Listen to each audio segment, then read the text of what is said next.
पढ़ा लिखा है उसे नौकरी मिलनी चाहिए, यानी जो 80% ला रहा नौकरी उसे मिलनी चाहिए 40% वाले को, 80 वाले को मिलनी चाहिए ना, वो मेहनत कर रहा। गरीब सब बिरादरी में है, ब्राह्मण में भी है, बनी में भी है, राजपूत में भी है, सब में है। देखिए हमारे लिए कोई सरकार हो या विपक्ष हो, समनों की मदद के लिए कोई नहीं आ रहा है और सभी लोग ये सोचते हैं कि समन कमजोर है। समन आप देखिए लाखों की भीड़ में है। भाई मैंने पता रिजर्वेशन ना आर्थिक स्थिति के अनुसार होना चाहिए इंसान की। हम उस तो कोई मतलब नहीं ब्राह्मण कितने भरे हुए हैं जरा कोई होता है या ये कितने भरे हुए हैं। हम नू तो कह नहीं रहे कि पंडितों को तुम्हारा क्षण पूज दो, कहा तो नहीं ना। हमने क्या कहा भाई सभी जाति को मिलना चाहिए, सभी धर्मों को मिलना चाहिए, लेकिन आर्थिक स्थिति के अनुसार। ये नहीं कि थारा 4 पहियों का वाहन और कहना 10-20 बीघा थारा जमीन है कि चौकी सारी जमीन ले रहे और घर में 4-5 नौकर और तुम्हें भी आरक्षण नहीं मिलना चाहिए। खत्म करो ये सब। जो ये लोग ये कहते हैं कि गरीब दलितों के साथ अत्याचार नहीं है, जिनके घर के स्थिति में जिसका बालक आना जाकर तो उसका बाप खत्म होगा, जो विकलांग आदमी या फिर मतलब घर की स्थिति बिल्कुल डाउन है, उन्हें मिलना चाहिए। ये जन से जानबूझ के गरीब उठ के अंडे नु तो तू भी गरीब है और भी गरीब अंडे का नु थोड़ी है इसका मतलब। अरे जांच पड़ताल होनी चाहिए तब जाकर आरक्षण मिलना चाहिए, जो किसी भी जाति और किसी भी धर्म की। जो ये इमेज बना रखी है कि जो जनरल है वो सामर्थ्यवान है, वो कैपेबल है, उस पर क्या बना के गई थी सामर्थ्यवान है। उस टाइम पे थे सब अब जमीनों को बेच के बैठ गए, किसी का जमीन कब्जा कर लिया, तेरी मायावती कराया जाता, जिप कब्जा कर लिया था लोगों की जमीनों पे। तो जो चौधरी चरण सिंह जी थे उससे पहले लोगों की कब्जा कर लिया, तो किसानों का मसीहा था, उन्होंने किसानों को थोड़ी बहुत जमीन दुआ दी, काम चल गया लोगों का। तो करके मसीहा से एक याद आया, चंद्रशेखर रावण को कहते दलितों का मसीहा है। कौन है नगीना का सांसद? तो इसे कौन जान रहा है? तो बता बलात्कारी है वो। रोहिणी गावरी का बेचारी का कांड करेगा रपे तार का यू सांसद बन रहा। ये जान सा दलितों की लड़ाई लड़वाने वाला यू एक्स मुस्लिम है खुद। जिस टाइम में हिंदू के आपस में हिंदू तब जब तो लिकड़ का वे, जब ये मुसलमान काट के गए इनकी गल कांड करा, जब यू लिकड़ का नहीं आता हाईवे को नीचे को लिकड़ का पूरी राजनीति की रोटी से क्या ही और करे के। राहुल गांधी कौन? राहुल गांधी की विचार कहते कि 50% कर देना चाहिए जातिगत आरक्षण है ना, मनोरंजन का साधन है। उसको घरू ले जाओ, उसको घरू बिठा दे, रोटी टुकड़ा खुआ दे, उसे बेचारे को कहीं ले करना चाहे। क्यों बिना बात के जिसके उसकी राजनीति करनी है नहीं, क्यों बिना बात वो राजनीति में जा रखा भाई? बताओ ना, थारे सवाल ने पत्रकार ने उसका सिर में दर्द कर रखा, कम से कम 15-20 पत्रकारी भी लटक रहे उसके बारे में थाने में जाकर देख लो। मतलब आपकी नजरों में राहुल गांधी किसी काम की नहीं है? वो किसी काम की जो एक बन्नो नहीं ला सको करेगा के बेचारा, वो उला नहीं ना सका ना, तो उसका ब्याह होने दे रहे तुम, ना उसे प्रधानमंत्री बनाने दे रहे तुम, उसका घर ही नहीं बसने दे रहे तुम। करवाओगे के उसका बेचारे का? उसका भला बुलू करवा दो तुमने। तड़की था सांझलो का 3 साल तक मेरे पर गाड़ी पड़वान लग रहे उसे बेचारे को, खत्म कर दे, घरों ले जाओ बेचारे।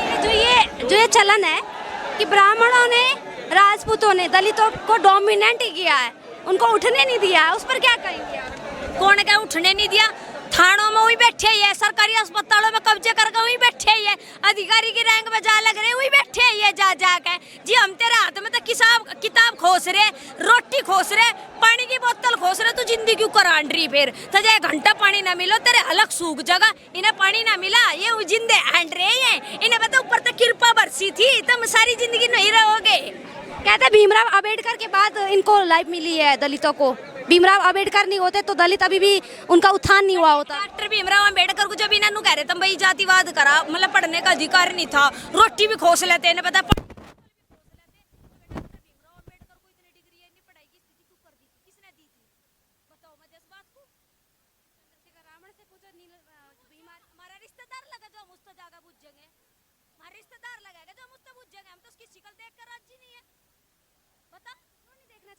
दलित है इसलिए कितना का वो दलित है, वो तो एक्स मुस्लिम है, उसकी शक्ल में है क्या जो उसे देखेंगे हम? नूर का चेहरा है वो जो हम देखते फिरेंगे? बता ना, इससे बढ़िया गली के कुत्ते को देख ले, उससे चोखा तो है कि आपकी मांगी की सरकार आर्थिक आधार पर आरक्षण भाई मानना तो पड़ेगा। सरकार मानती है, हमारे बिना काम भी नहीं चला सरकार का। सबसे ज्यादा अगर आप बड़े लेवल पे देखोगे ना तो हम ही बैठे। तो आप दिखा दिया, आपने अपना प्रभुत्व दिखा रहे हैं। दिखाऊंगे। और भाई एक बात तो बता, जी तू सिर में दर्द करेगी एक बात की छेड़ हो जाएगी तो मतलब हम बोल नहीं, हम बतावे नहीं। जिस टाइम पे यूजीसी रोल पे मतलब यूजीसी का कानून लाने को बैठा था वो मोदी, देखे गई थी सीधम से सबने इस्तीफे दे दिए थे। क्यों रोक दिया था? क्यों होल्डिंग पे घेर दिया था कि होल्ड कर दो ना? मेरे में तो किसी ने तांत्रिक विद्या करवा दी इसलिए मैं ऐसा कर रहा हूँ, मुझे खुद पता नहीं चला। यूजीसी को तो सुप्रीम कोर्ट ने स्टे लगा दिया। स्टे लगवाया किसने? बिना प्रधानमंत्री ये तो ऑलरेडी हो गया था गई वो। सवाल है लेकिन जब स्टे लगता है तो नेहा गैंग को आप जानती होंगी, कौन है नेहा? तमाम वामपंथी छात्र संगठन है कौन सी ने है जो ये कहती है कि ब्राह्मणवाद मुर्दाबाद। बोरी में गाल का पता भी ना दूं खुले आम तेरे चैनल तक डंके की चोट पे कह रही बोरी में गाल का नू पता नहीं दूं गई को आगू और लिगड़ी का आगू और मुंह पे ना रैपट बजा चली जा मैं एक रैपट मारूंगी सीधे कान पे उल्टा का उछड़ लिगड़ेगी ध्यान रखे इस बात को ठीक।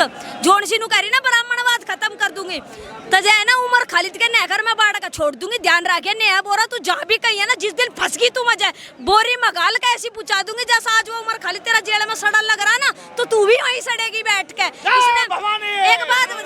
एक बात बताई इसने क्या काटा था कि भाई प्रोटेस्ट काट रहे उमर खालिद को रिहा करो या है नहीं छोरों की जांग पे बैठ के कंधों पे बैठ के या नारे दे रही थी कोई छोरा इसकी टांग पकड़ रहा कोई जांग पकड़ रहा कोई इसके कमर पकड़ रहा कोई इसकी छाती पकड़ रहा। ये इज्जतदार घर है कि जिसका बाप ने 10 साल तक रिजेक्ट मार रखा घर में तक काट रखा इज्जतदार घर की लगे थे कि ब्राह्मण अपनी बेटी को घर से बाहर नहीं निकलने देते, कहते कि घूंघट ओढ़ के रखो और अपने बाप के पाँव में बैठे रहो, ऐसा नेहा बोरा का बयान। तो क्यों नहीं बैठती हम तो अपने बाप की इज्जत को इज्जत मान कर चले या छोरू का कंधा पे हैंड्रिया बैठी हुई इज्जत को इज्जत मान कर नहीं चली जिसके बाप ने छोरी को 10 साल तक बाहर काट रखा होगा ना तो सोच लो छोरी किस लेवल की पावगी। हमारा बाप तो नहीं काटता हमें हम भी तो बोल रहा तड़की 10 आंच लो जा कड़वा दे हमारे बाप को क्या नहीं काट सकते हम इज्जत बखेरते नहीं फिरते हम उमर खालिद को अपना लोग मान कर नहीं चलते जो करवा रही उमर खालिद का नाम ले लेगा उसे भी बदनाम करवा रही बेचारे को जेल में 2-4 रोटी खा भी रहा होगा तो ऐसी ऐसी छिनार उसकी रोटी भी खुशवा देगी ठीक है। आप तो कैरेक्टर पर सवाल उठा रही थी। कैरेक्टर उसका है ही के बढ़िया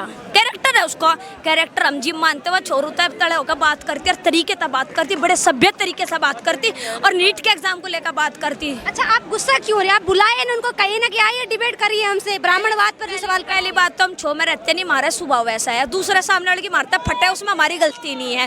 अरे बात नेहा बोरा की सामने डिबेट करवा ले चाहे मेरे उसके मुंह पर रैपट लगवा ले तड़की तो लोग तैयार हूँ उसी के नाम की मैं उसे बुला ले जिब तेरी मर्जी बुलाती हो बुला ले तड़की कहती हो तड़की बुला ले टाइम धर ले जा जगह। आपकी वीडियो जो लोग देखेंगे ना वो ये कहेंगे कि क्या डॉली शर्मा के पास जवाब नहीं है जो थप्पड़ मारने की बात कर रहे हैं। जवाब के नहीं है जब तुम जवाब दे दो वो छोरों की उस पे कंधे पे बैठ कर जंगों पे हाथ क्यों फिरवारी मजा इसका जवाब दूंगा बताना तू तो एक छोरी होगी तेरी हाथ लगा तो बढ़िया लगेगा के बता जवाब दुआ दे लोगों पे तो क्यों जंगों पे हाथ लगवा लग रही छोरू के कंधों पे चढ़ चढ़ कर चल दूंगा जवाब। मैडम अपना सीजेपी का प्रोटेस्ट था कितनी बूंदी गाड़ी देवा कदे मोदी की माँ कदे किसी थे वो कोई दे रहा है आप सारा इसमें घूम ली सुबह 10 बजे से आए थे और 4 बज गए हैं कोई किसी को गाड़ी देता दिखाओ दूसरी जाति वालों को गाड़ी देता दिखाओ हमें केवल आरक्षण नहीं चाहिए आरक्षण हटाए दो बस। अच्छा एक सवाल है यहाँ पर जितने भी स्वर्ण या जनरल कैटेगरी के लोग हैं ना कोई गाली दे रहा है ना कोई मुर्दाबाद मतलब जैसे गाली वाली नहीं दे रहा है ना कोई उपद्रव मचा है। ये हमारे संस्कार हैं ये हमारे संस्कार हैं कि किसी का हमने एक रेडी वाले के मूंगफली तक नहीं ठाते हम ठीक है जी हम किसी को गाली नहीं देते। सीजेपी वालों ने मोदी को गाली दी लड़कियों ने गाली दी अरे हम ये हमारी बेटी है ये हमारी बेटी बोल रही डोली भारद्वाज ठीक है अपने हक के लिए लड़ रही है। हमारे बच्चे जो हैं प्रोटेस्ट करेंगे तो मर्यादित तरीके में करेंगे। इन लोगों को तो अंधभक्त बोल दिया जाता है। अंधभक्त तो बोलते सुन हम अंधे भले हो भगत लग रहा नाम के पीछे हम चमचे नहीं है सड़ा आज भिगोने मर तड़का कढ़ाई मारेंगे का नाएंगे का वो काम नहीं है हमारा ठीक। अंधभक्त जरूर है लेकिन सामने वाला जोन सा अपने आपको इंडी खा का मानता हो ना अपने आपको देखते रही डंके की चोट पे कह रही जोन सा अपने आपको नू कहता हो ना मैं कुछ हूँ मेरा नाम कुछ है एक बार मेरा सामी खड़ा कर दे चाहे कितना बड़ा ज्ञानी हो मैं घमंड नहीं करती इस चीज का ऊपर वाले तक डर के चलूं वरना कोई माई का लाल ऐसा नहीं तेरे पूरे भारत में कोई मजा डरा दे चाहे कितना बड़ा आतंकवादी का पिल्ला हो कितना बड़ा गैंगस्टर हो कितने बड़ा डाकू हो डकैत हो कुछ भी सही मैडम ठीक ध्यान रखे इस बात को तेरे चैनल पे कह रही इस चीज को जोन सा अपने आपको मानता हो ना मैं कुछ हूँ लिए ये सामी खड़ा करती है।